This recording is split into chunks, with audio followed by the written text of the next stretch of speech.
Reading randomly selected texts from the book I Am That, Dialogues with Nisargadatta Maharaj. A questioner approaches Maharaj and asks, "Repeatedly, you have been saying that events are causeless.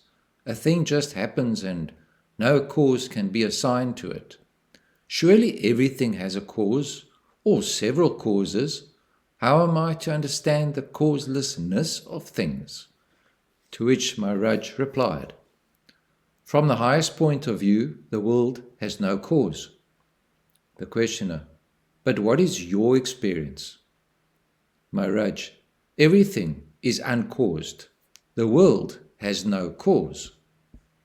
The questioner, "I'm not inquiring about the causes that led to the creation of the world.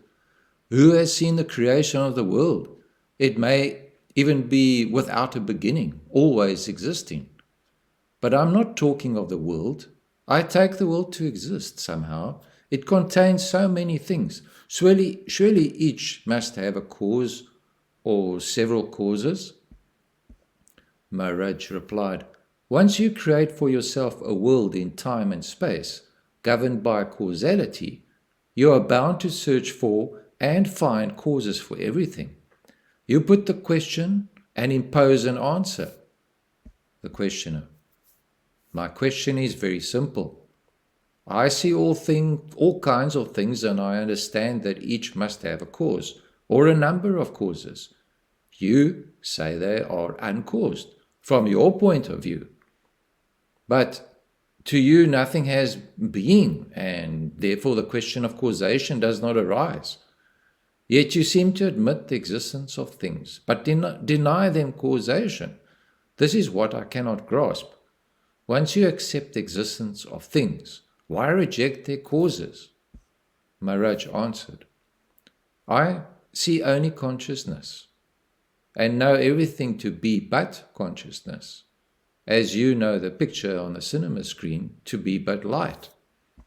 The questioner, "Still, the movements of light have a cause." Maharaj, "The light does not move at all. You know very well that the movement is illusory, a sequence of interceptions and colorings in the film. What moves is the film, which is the mind." The questioner, "This does not make the picture causeless. The film is there, and the actors with the technicians, the director, the producer, the various manufacturers. The world is governed by causality. Everything is interlinked." Maharaj, "Of course everything is interlinked, and therefore everything has numberless causes. The entire universe contributes to the least thing. A thing is as it is because the world is as it is. You see, you deal in gold ornaments and I in gold. Between the different ornaments there is no causal relation.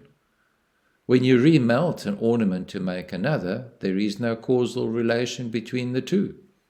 The common factor is gold. But you cannot say gold is the cause.